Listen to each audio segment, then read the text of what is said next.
omoni ba Congolais balingi trop spectacle. Ba Congolais balingi tellement spectacle. C'est ça que ba Rwandais ba yebi ndenge to fonctionnaka. Ba Rwandais ba yebi biso très bien, c'est ça que tozoko ba Congolais bazoko ka ko arriver te ko koma na niveau ba Rwandais. Et c'est ça que yango domoni biso na mouvement ya biso CCDP, toujours fonctionner na forme mususu. Comment mutazo leka aloba ke mutu to yi place azala raté? Est-ce que le Jackie est toi simbisa ki bilamba na yo bombela ki ndo zo lukai? Ngai makambo molière wana batindelenga ngolobi na butu kolanda ye déjà ozota niveau no mona ke mutu azana maile na mutu na yete parce que biloko azoloba ngai personnellement azoloba ngote soki vraiment un vrai journaliste eza mawa na ba journaliste ndengwa na Congo lokuta moko fabriqué azo monter ba biloko ni sele oye naza même pas na temps répondre yo yebite ke makambo yema azoloba kosi tamso mutu mwa zaki sima kamera simbele fimbu nazo tinda epo bango bakoma ndenge wana oka so bengi okote sima kamera zaki bato ane ba Rwandais dana zaki na short oui ba yo so ndenge wana mususu mona leki na télévision tune likambo nini liboma nini ozu habité odonga ite sima kamera ba Rwandais bato banda tinda ngana loba do batinda ba lokwa bana mike c'est normal depuis Tshisekedi Akufi ça fait le 41 jours hein ba ça non concrété donc cela veut dire ezali eloko moko boye oyo famille récupérer ngo ba komi olia mbongo. Pour ils en a battu musu bakufela IDPS wana lelo baza nulle part. Ils en a battu musu ba vie na bango keli kola IDPS. Le bacha bango à la porte. C'est ça qui naza ko annoncer na bato baza limité. O ba télé maramba sans été wana bango nde nazo kila bango mawa. Ba bi manaka cha je wana. Mais Félix il faut ça na courage ya ko yebisa bandeko wana ke boya ka liswa wate o ils en ngo aventure. Sikoto landa nani. Mais bon, on a place vérité zali. Mais vérité on zolo baté donc. Mais vérité wana ba Congolais nyoso ba yebi yango. Yo na kati na yo ndengo za na kati nzoto na soko vandi yo moko etanke Congolais biki o eza lokuta vérité yango. Siko ngana pousser bino. Te menga na tunyote. Yo pousser ba so ba Congolais balingi boya na CCDP. Ba Congolais so balingi boya na CCDP. Donc pas na vérité zali. Et ça mouvement ba résistant. Parce que na izo yebiso loko moko na zo répéter yango encore. Ngaimbo. Jour na ko trahir discours oyo na lobaka. Jamais beau tikala comme on a sur la vidéo.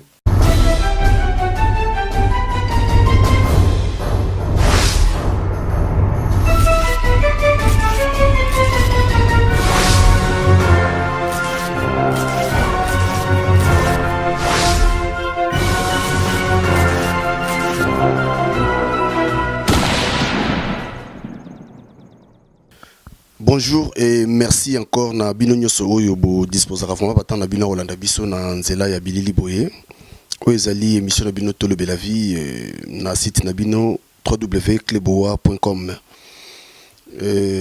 makambo lobeza ebele là je dis un grand merci na de la nation et un grand merci encore na Deblezomo qui 77 vraiment na machine kuna ndeka toyokanaki toza lelo na Nabenga Kaye, mon colonel, son mon colonel, je crois, vous y êtes déjà, Monsieur Odombo. Naye na nous tomons sola parce que Makambu ezoleka vraiment ébélé. Na question d'abord avant tout banda. On a tout nan différence n'est entre combattant na résistant. Parce que jusque là vraiment même ngapé na comprendre bien. Différence il y a combattant na résistant. Parce que Mouto et Azolobi qui a résisté contre le système Mokoboy. Résistant négocier à la réélection, à collaborer jamais dans l'occupation. Pas vanné, France tant que dans l'occupation, De Gaulle na groupuscule et bateau bazaki na négocier qui na pouvoir et à vicité ou ils contrôlé par Hitler. Situation est à Congo lelo tous en angozo ravagé mboka na biso, gouvernement tyrannique wana, ezali gouvernement ezali ba occupant, ba occupé biso. Et bah collaborer si on a ba congolais ou ba latisi bango étiquette ya ba opposants, tous ces gens ce sont des marionnettes, bazo servir ba occupant pour na contrepartie na bango za ba miette ou bazolia. Parce que vérité bango nyos to ba yebi mais bazo ko kawebi ça peuple congolais vérité. C'est ça qui est différent c'est ali que nga étant que résistant nazo considérer jamais gouvernement wana oyo ezalelo na mboka na biso Congo. Et bon ba combattant. Ba combattant ba kendaka élection ba collaboraka batikaka bakendaka oyo nyonso processus nyonso oyo ezali po vendre sa occupation combattant ezako ko accepter yango mais résistant acceptaka yango te yo ce que vous en êtes résistant nga naza résistant depuis kala nazari résistant ti lelo pe nazaka résistant c'est ça que na makambo mingi ya bato bazola étiquette ya ba combattant na kotaka yango te parce que c'est loko ezaka ko embrouiller peuple congolais pour rien santé à CCDP ndengeni CCDP ezali très bien Ils ont un mouvement ya résistant. Ils allaient eloko oyo to sali yangona bandeko pona idéologie oyo abiso ba résistant. En plus CCDP ils ont fonctionné mingo en huis clos. CCDP ça la combat spectacle été. Na kati ya CCDP tozana ba expert, na kati ya CCDP tozana ba tebele toujours travailler ensemble pour na solution ya lobby à Congo. Ok, voilà. Mon colonel, je crois que Taramba, la situation politique actuellement dans Mboka na biso se doit d'aller la rassemblement, je crois aux sans ignorer, mais le rassemblement est Panzani et commune biteni misatu. Si qu'on a évité peuple congolais balanda rassemblement, c'est-à-dire rassemblement nini oyo ça biso vérité pour ezalaki moko pan et comme misatu. Bon, tout d'abord, tout une question dans zone mais quand même qu'on décortiquer un moquet. Rassemblement avec comme rassemblement c'est G7. G7 avec à la G7 réunion semaine à Kigali. Ba Rwandais oyo bazo diriger les lo Congo, bangonde ba fabriquer ki G7, bangonde pe ba fabriquer rassemblement. Donc problème na bango bazo sala effort. Bazo peuple congolais, ba même peuple congolais na embrouillement. Ba miroiter peuple congolais que opposition moko existe à Congo. Et c'est ça que ba Rwandais comme bango déjà bazaka déjà na visibilité. Ba monaka déjà le musika et ba Rwandais ba préparer qui réunion na bango et créer G7 et même batou na Genval na Belgique, Genval et bimisi rassemblement les a géré toujours par ba Rwandais. Et peuple congolais peut-être azoyo ka discours à résistance bien té. Rassemblement ndenge commis 3 parties on a non lobby et commis en 3 morceaux. Ezali ba Rwandais karande bazo sala diviser pour mieux régner. Batu oyo ba Congolo ba se retrouver na kati rassemblement o ba wi ke ba soi-disant ba bundela ka peuple bazali wana pona ko aider occupation nga siko nazo benga bango ba accompagnateur ya génocide na crime contre l'humanité au sama na Congo. Donc rassemblement wana tout wana ezali toujours géré contrôlé par Kigali. Bango baza comme ba marionnette baza ko embrouiller peuple congolais non peuple congolais nazo linga ba congolais baza lambourbeté surtout ya ko baser na batuana soko tali ba discours na bango nyonso banda ba banda lokuta tilo bazo continuer lokuta rassemblement ils allaient géré par ba Rwandais bango moko batu oyo balongwe yana balongwe te pona intérêt ya peuple balongwe parce que ba moni ke soki to kei ko kangama na ba mususu wana ba poste biso toza ko envisager to rejoindre ngote et ba komi ko réclamer de ba poste négociation ya sezo sala makeno comme olingi oyo te yaka to peso oyo et kalami ki to remona nde ba panzana ki ona ba ko se réunir encore eza ba aventure ba osala biso to yima ba osala siko nomination ya Félix Tshisekedi na ya Pierre Lumbi comme je crois batie lokola batie lokola autorité morale ye batie lokola autorité morale ya rassemblement n'habite déjà ba nomination mi balé bino monyo déjà ndenge nomination ya Batouana ezalaki nommé Nabutu na Rwandais. Pour naba miroiter siko peuple congolais que soit disant démocratie moko boizo zalaki na Congo, ba eko promulguer yango na moi. Pierre Lumbi azalaki conseiller spécial en matière de sécurité ya amwana ndeke. 2 ans passés. Ouais. Pierre Lumbi ninga zawana, tozi une vraie identité à Pierre Lumbi. Pierre Lumbi ce n'est pas un Congolais. C'est un touti Rwandais. Mais na deuxième république pas zalaki. Pareil netina bisengema dans la police.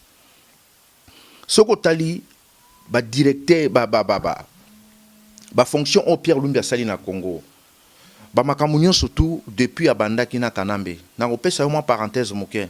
Ba tu nyonso yo ba congolais nyonso bazala ba conseiller spécial en matière de sécurité à Kanambe, majorité ba kufa. Au moins majorité ba kufa. Siko Pierre Lumbi lelo a se retrouvé opposant, ba commissaire autorité morale et opposition. Et Pierre Lumbi ye moroneno azana no mopaya. A se déguiser opposant, a commis opposant pour pas gérer nini.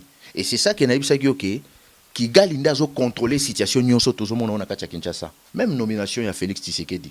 Et ça ka Kigali nda accordé yango. Ba promulguer yango na Kinshasa ka po ba kosa ba congolais. Et Pierre Lumbi a une mission. Moi parenthèse. Monsieur Norengo Nazalaka conseiller spécial en matière de sécurité à Maréchal Mobutu. Soko tali tous les Mobutistes oyo ba travailler na Mobutu bango tout au moins ba trahir Mobutu. Même son propre fils Nzanga Mobutu lui aussi il a trahi.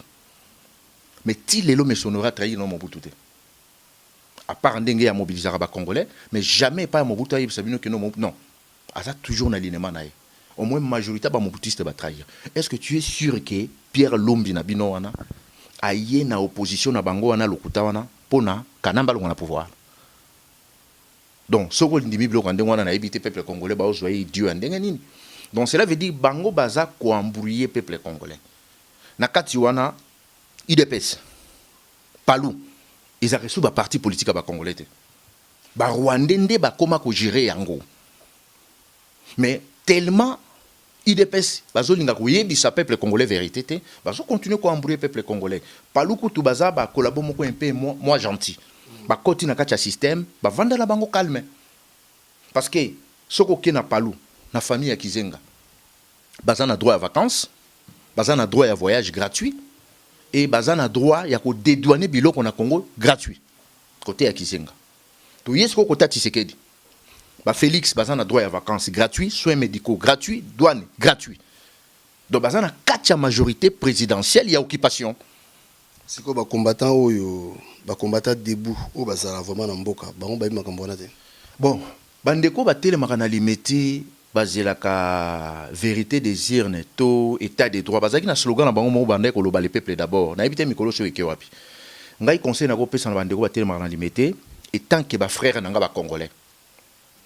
Bandeko botelemaka na limité wana soki botelemaki 35 ans ou 36 ans pour na bozela pouvoir. Moto yo abandai ko yebisa bino ki akozwa pouvoir aza sous vivante. Au lieu de continuer ko telema na ba sans été on a besoin de quelque chose et ko ya pour changer vie na bino. Et ça peut-être conseil gratuit, c'est apprendre ou à laisser. C'est mieux botika ko telema na ba sans été besoin de quelque chose et pas Félix.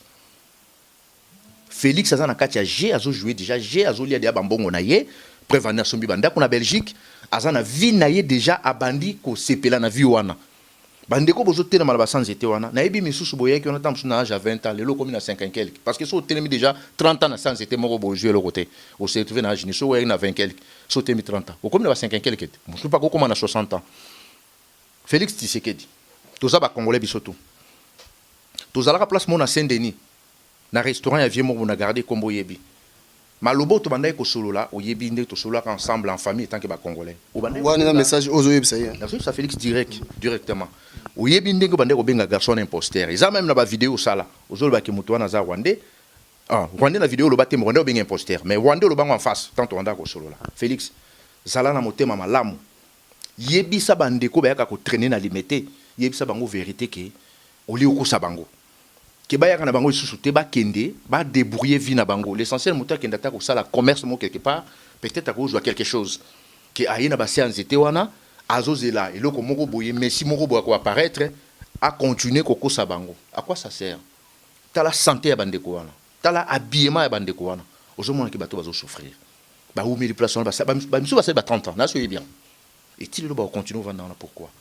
Félix yebisa bande ko na za motema malamu Yona Christian Abino, boye bisa bande ko wana ba kende na banda kuna bango film sili pour les aventures parce que bango baza na kati ya majorité présidentielle Palou baza na kati ya majorité présidentielle bazo lia na ba Rwandais mais batika ndisiko ko sa ba innocent c'est ça que là on a ko annoncer surtout na Félix Tshisekedi na frère na Christian tala ndenge toyoki kuna ke il paraît que ba agresser ki Christian est-ce que ceux qui vraiment parti wana ezala qui vraiment la droiture ba aventure ne ko salama non donc ils a affaire à mbongo ba Félix na babadi banga babenga ngo cop o ikomi cop na biso bango baliaka mbongo eza cop ezali ba vie ya ba congolais te qu'ils sont en danger différence yango wana c'est ça ile ona go mais lelo soki yo ko soki lelo yo ko ndima lelo Félix Tshisekedi te ngata msona kama parce que Félix Tshisekedi azali mutu oyo c'est-à-dire aza nde balobaka héritier na biso batike libiso yé parce que l'être ezali pour nous nous ndima été or papa na avant coup fatika ki lettre comme quoi remplaçant valable inangai eza oyo d'accord ezaki procuration na procuration so mutati ki faut ibsamno ke ba kundanga pe place boy na ibite so ezalaka loko nga nazo kufa na lingi bokundanga place boye na tiki eloko na moto boy na kati ya UDPS balobaki absence ya président ya parti to ka ya décès to ya malade pendant 30 jours il faut passer à la congrès. Wana pina na okota na katite. Depuis Tshisekedi a confié ça fait le 41 jours hein. basali na congrès. Donc cela veut dire ezali eloko moko boye oyo famille récupérer yango bakomi olia mbongo. Po ezana batu musu bakufela IDPS wana lelo baza nulle part. Ezana batu musu ba vie na bango ekeli kola IDPS. Lelo batia bango à la porte. C'est ça qui naza ko annoncer na batu bazana limité. O ba telemaka na basanzete wana bango nde nazokila bango mawa. Babima na kati ya je wana. Mais Félix il faut na courage ya koyebisa bandeko wana ke boya ka lisusu wa te o ezana ngo aventure. Biso to sala cop po bango bon babenga ngo cop. Ke batika bandeko wana bakufa ndengo wana. Donc po na ngai na koyebisa peuple congolais. Palu UDPS ezana kati ya majorité présidentielle ya occupation bo ba pesa bango ba privilège bazana ba droit oyo peuple azana ngo te. UDPS na Palu ezana kati ya majorité présidentielle batika ko embrouiller peuple. Déjà Palu ko to embrouiller réseau ba congolais te et côte à corps âme esprit. Mais UDPS naza air moko un pas dedans un pas dehors. C'est ça qui bazana kati ya système ba liaka na bapaya. Pourquoi na ko yebise lokoyo? Moi parenthèse. Tout le monde qui na 2011, 2016 na décembre batu tout bazo bousculer bazo ganga soulèvement populaire batu nyons tout un coup Félix Tshisekedi ko apparaître a ebisi ba congolais ke oya ko oser na soulèvement populaire a okuta na bango na nzela na ye kanya masoka boy soulèvement populaire là on peut comprendre mais aussi pareil sikoyo Félix Tshisekedi raison ya boy la ki soulèvement populaire ezan nini azo protéger banani ba rwandais mais c'est ça qui na ebisi bino ki azana kati ya majorité présidentielle il moko aleki alobi ke non soki mwana ndeke alekisi le 19 akonyata bango bon parce que azonyata bango biso ba résistante effectivement mwana ndeke akomosaka na bango na kati ya procuration oyo papa na yatikaki soki penza ezalaki falsifié te za vrai procuration pour ba nommer Félix premier ministre ya ba rwandais siko ba congolais nyonso oyo ba kufa depuis 2011 ti ndenge tokomi lelo baké ya ofele siko rwandais oyo ye moko papa na pesa ki ordre bakanga ye basinga ba ya na eligoté jour ba sekesaki papa na ye muto azaki chauffeur ezaki badibanga alobi ki muto aza rwandais fazonga donc aye ko reconnaître le pouvoir ya Kanambe après 5 ans aussi longtemps que ba innocent ba kufi tellement ebelé et c'est ça que biloko biso ba résistant toujours dénoncer pe toujours boya donc ko bimisa déjà lettre ya procuration pour la nomination ya Félix ça c'est la haute trahison. Donc, vous considérez moi Nawana, ex-vendeur à Poisson Salaire Dar Salam, comme le président de la République. Mais Biloko a dénoncé depuis 2012 que IDPS, Bazoulian à Barwandé, Bazou Sala Tepon à peuple. Ah, mais retour les Akinini, insulte. Retour les Alakinini, Nazaki vulpandé partout. Parce que les Congolais, Bazou Sala combat à faire play, à sentiment. Aussi longtemps que Mili, moi, Bakutunde et Zokoufa. Chaque fois, Bazou découvrir la fausse commune à Congo. Mais Bango, Baïbiango. Pourquoi bazo kokate ko yeb sapé ba congolais que non comme toujours ko kaishu sur le côté to se retirer to tika ba rwandais ba continuer l'aventure na bango c'est mieux que to tika ba rwandais ba continuer l'aventure que bino bo se déguiser toujours ba opposant mais peuple bazo massacrer donc bino bo bandi ko collaborer pe boza ko accompagner massacre wana automatiquement parce que présence na bino eza wana pona soi-disant opposition aussi longtemps que opposition eza ko exister té na mboka na biso c'est ça mais si qu'on a lobby sikoyo peuple congolais quoi ça ndeni parce que batango peuple azochela motema batango bazo salara pona ba mabumu na bon ba poche na bango moko siko peuple congolais lelo pena faut azala derrière leader politique nini normalement parce que jusque là à part Ngwanda pona biki yo lo bangwanda siko na longoli Ngwanda ndeni webi ke na ngala lo bangwanda ne monasi ma tellement ki na kacha Kinshasa lobi ke muto aza rwandais. Et moi j'étais d'accord dans le discours naïe. Mais le langage naïe à séparation, en étant que séparatiste, là ça ne m'intéresse pas. Mais n'enga dénoncer occupation, on a déjà d'accord naïe. Mais si on Rwanda a comment ba livre à dénoncer le ko na bango tout ba ibeza vrai. Ti le loza na l'union naïe, aza constant na lutte naïe et na discours naïe. Biso pe tozali toujours continuer toujours na katia discours ya occupation toujours résister contre yango. Nga na zo sa ba congolais te ke to bimi selibino leader moko boy. Les Cambo tous en il faut moto yo azan expérience pas en connaissance nango. Ya on a tuni sikoyo tous à la derrière nani. Cause à la derrière nani. Ba congolais, c'est-à-dire congolais, ba tchelika na bango tapa ya Moïse ni yango na entre tous les politiciens. Est-ce que les loyo ba congolais nyonsto ba ebi ko ça l'examen de conscience te que place ni vérité ça? Moto nyonso les loyo ebi place ni vérité ça li. Il faut rejoindre vérité. Ezali wapi. Mais yo ebi yango za congolais, ngana ko ebi sango watin. vérité place ezali boyebi ki vérité za wapi. Nako poser question moko. Isa moi question kaka ou parenthèse. Joa bato nyonso yo babandai ko dénoncer occupation na diaspora mobimba. Il faut tout na bango pourquoi ba changer discours. Bato ba yaki ko mobiliser bato, ba ye lisusu ba komi ko démobiliser bato ba mobilisaki. Na raison ni le koso. Parce que Congolais aza le koso moko ba Rwandais ba yebian. Et c'est ça que ba Rwandais bazo sakana biso, likolo ya le koso ya ba Congolais. Parce que bato ba bandai ko dénoncer occupation. Bato ba bandai ko loba ke mboka na biso za na danger. Lelo ba komi susu ko yamba bato yo, ba bomi pe ba yibi ba piller mboka na biso. Exemple le ya Moïse Katumbi. Namona ba tindelinga photo moko ya Soriano. C'est son frère non? Soriano. Na matanga ya Tshisekedi na Belgique, bato ba saleli Moïse Katumbi sécurité ba combattant. Nazaka choqué. Aussi longtemps que Moïse Katumbi Soriano azali mutoyo apie ndenge moko na kanambe abomi ndenge moko na kanambe comment lelo akoko ma chouchou na bino boko mape ko sécuriser et danger ya peuple congolais nde yango wana donc bato ba bande ko landa discours à résistance ba bande ko yoka vérité et pas ya bato bazolo ba vérité tout un coup bato na ba basculer ba komi ko ba zu vérité na ba komo komisa lokuta ba zu lokuta ba komo komisa vérité et c'est ça qui yango no moni combat na biso il fallait qu'il laisser le temps au temps au fur et à mesure tout ça ko avancer masque ezako tomber à moto na moto. Donc Congolais aye pour défendre mboka ne mais bandi ko trahir sous discours naï. Ça c'est la honte. Sikoto landa nani. Mais bon landa place vérité ezali. Mais vérité on zolo baté donc. Mais vérité wana ba Congolais nyoso ba yebi yango. Yo na kati na yo ndengo za na kati nzoto na soko vandi yo moko etanke Congolais bi ke o eza lokuta vérité yango. Siko ngana pousser bino. Temenga tuni yote. Yo pousser ba so ba Congolais ba lingi boya na CCDP. Ba Congolais so ba lingi boya na CCDP. Donc pas na vérité ça. Et ça mouvement ba résistant. Parce que na izo yebi selo ko moko na zo répéter yango encore. Ngaimbo. Jour na ko trahir discours oyo na lobaka. Jamais bo tikala ko mona sur la vidéo. Jamais. Jour on a ko trahir discours oyo avant même to libérer mboka comme les autres ils ont fait. Jamais bo tikala ko mona face dans la vidéo. Bon yo ça. Et ça sonite. Yo trahir vérité oyo bando ko sana bandi ko skolo parce que mensonge ozo continuer ko ya. Mais ça c'est la sorcellerie. Parce que bato bazo kufa na Congo ba kufa pourquoi? Tant ozo dénoncer que mutu wana zo boma biso azo piller richesse en mboka la biso. Et ça là qui vérité mais trahir en pour nini. Donc bato ba commissaire loko l'aventure.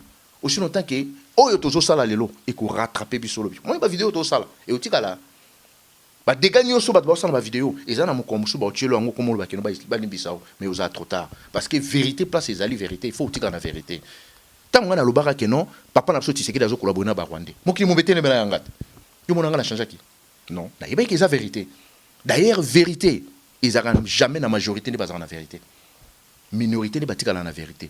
Majorité balanda à l'okuta, mais tiba yo se retrouvé que oh ils allaient qu'ils aient l'okuta. Na yeba ba congolais que vérité désir n'est pas l'okuta, impérium existe à kanangote. Effectivement to comme la poignée. Est-ce que Félix n'est pas dans lokola yaza mieux placé? A quoi ça ba congolais ceux qui vérité désir n'est impérium ezap. Et comme histoire mosusu.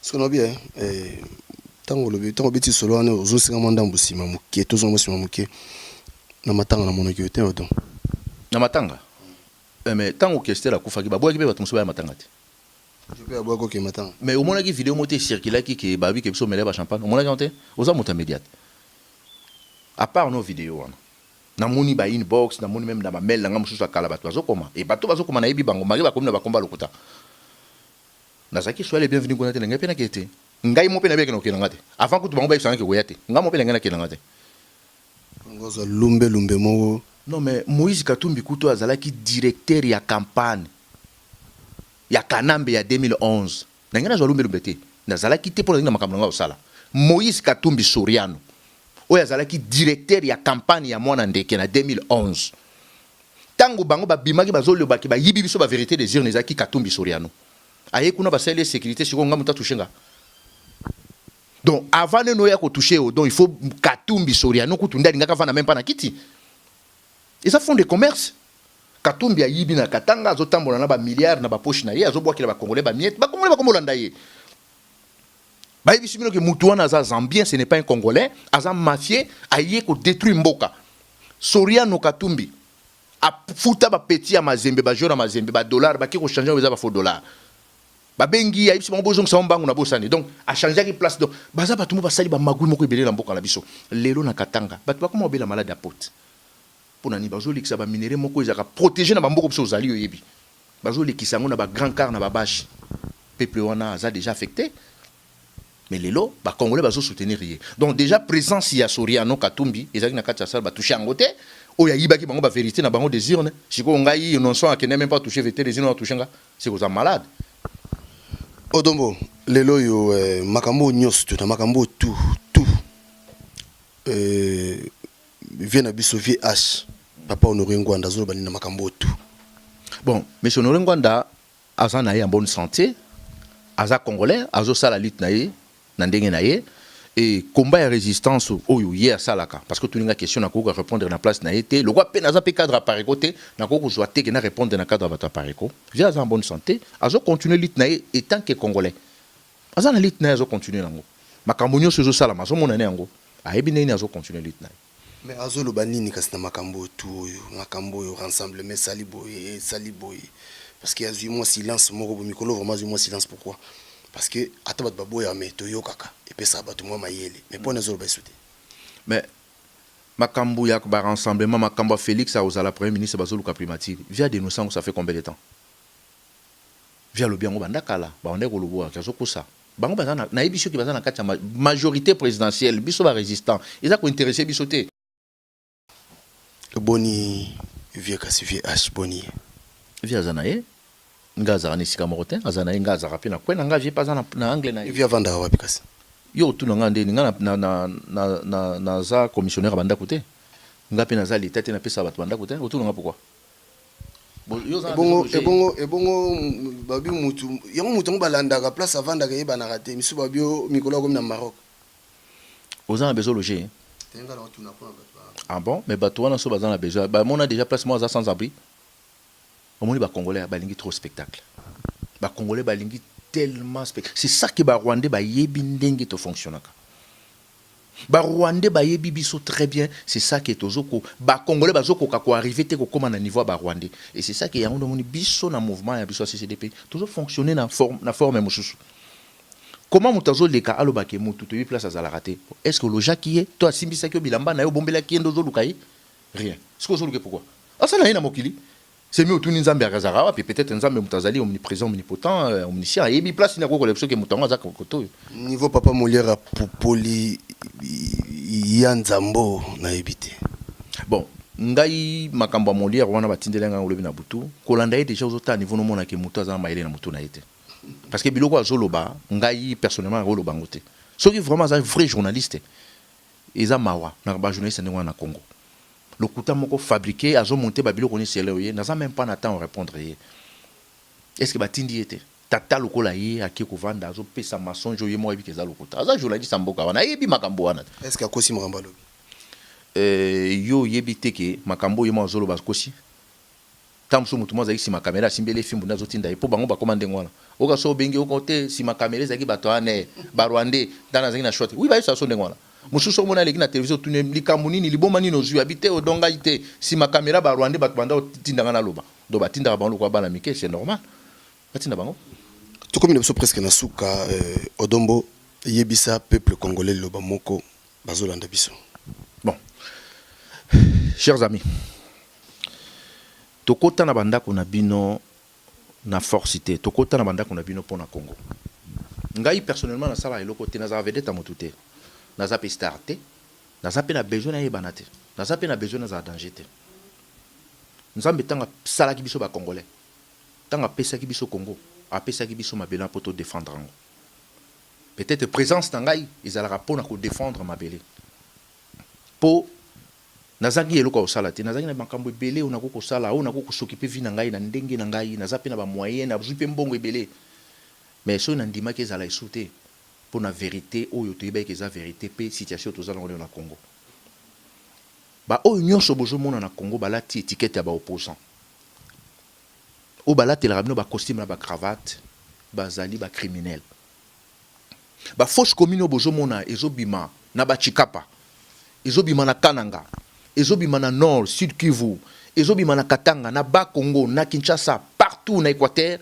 bango pe baza ko participer parce que ba yebi vérité que mboka na biso ezana maboko ya bapaya comme baza lokoso bandimi ko servir ba Rwandais pona contrepartie na bango bazo pesa bomba ba mieto wana résistance esengaka bato bazo défendre yango bazala lokoso te bazala pe bato oyo balulaka pamba te parce que bilula lula komona voiture komona ndako iko attirer yo okende ko sopa bulu ndenge barwande ba présenter pa ba congolais eloko ngana ko yebisa bino bandeko eloko mosusu ekoki ko sauver mboka na biso te à part résistance bomoni ba politiciens wana ndenge bazo changer langage tous les jours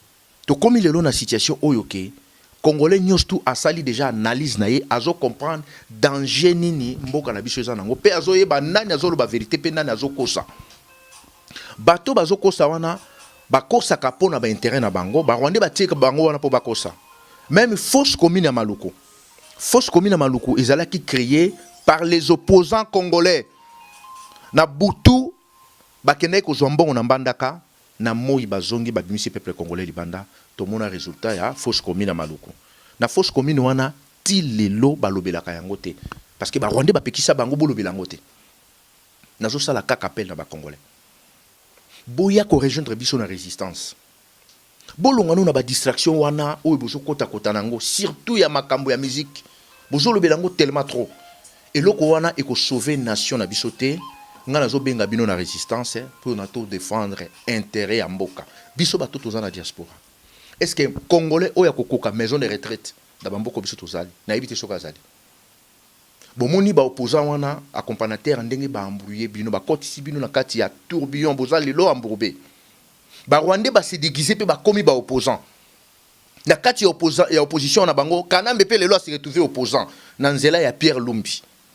Donc cela veut dire bazolinga ba lancer référendum kala mingité et ça fout dans na pesibino référendum na bango wana soki ba nommer premier ministre na bango bazolinga ba nommer après ba ko lancer référendum pour na ba modifier constitution na bango wana charte d'occupation pour continuité à occupation et continuer ngana zo sala appel boya région d'option na résistance pour tout sauver mama Congo parce que soki boyete lobby et ko rattraper moto nyonso parce que Rwandais a ko bikisa moto te na couloir na ye ba yé na décision ba yété po batika mboka na so bakende mais ba yé pona ba se maintenir par la force na pouvoir ezali biso ba congolais ndé to défendre ngo appel na ngana osaka bo région d'option na résistance ceux qui peut mouvement na biso eza ko intéresser binoté il y a pas de problème mais groupuscule mususu pe bandeko bazo lobela pe Congo ezali poko ki pe o rejoindre ngo ezaka te ki obligatoirement boya ka ke pa na biso non oya ko sepela ko yepa na biso aye oya pa ko sepela ko yepa na biso te aluki mouvement mususu pe ba congolais za ko militer o pe bazo dénoncer occupation lokola biso à s'intégrer kuna pona to mema mouvement oyo tina nde to kendo libérer mabele na biso mais eloko na zo yebisa bato bokanisa teke kana nzela ba vidéo nde to suki ya wana biso ba mususu to lala gâté toujours déplacer toujours voyager partout nazaki na Niger na Niamey na moni comportement oyo za kuna il y a pas photo na oyo za la Kinshasa nazaki na Mauritanie namoni comportement ezakuna il y a pas photo nazaki na Dakar namoni comportement ezakuna nazaki na Mali na Bamako na tamboli presque ba mboka wana nyonso na yebi yango très bien na Mali ezali na richesse mon côté mais population aza plus riche que gouvernement peuple malien aliaka 3 fois na journée mais bokene na kati ya Kinshasa ndeko moko auti Kinshasa azalaki na Kinshasa abengi nga appel en direct na ba 23h na yolo na moni au moins na 6 ans azoteka papier mouchoir na banganda ba yena maman ne mwana 6 ans bavanda kasori na kaluka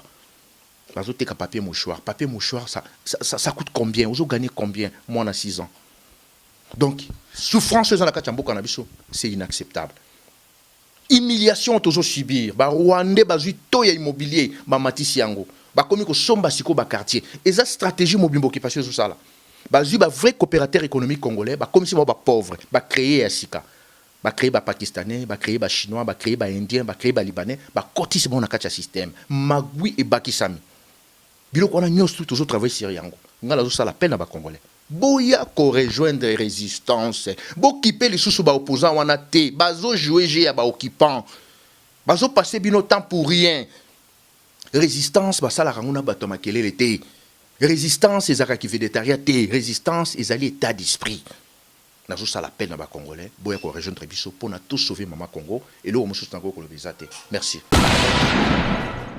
biso la biso quoi donc biso la biso sigara bi ça la biso r na bana na bana ma ndeto valida boye donc tu vas rentrer moi bière sur les 5 de tout moment fou moi pour nous Kana mwana mai te yemanga la bana fa. biso na biso donc au mas na ngati ko sengo chima Feda yo. ata lo bila mwana mai na ngati amasa na ngai donc Kana mwana mai te mama matati.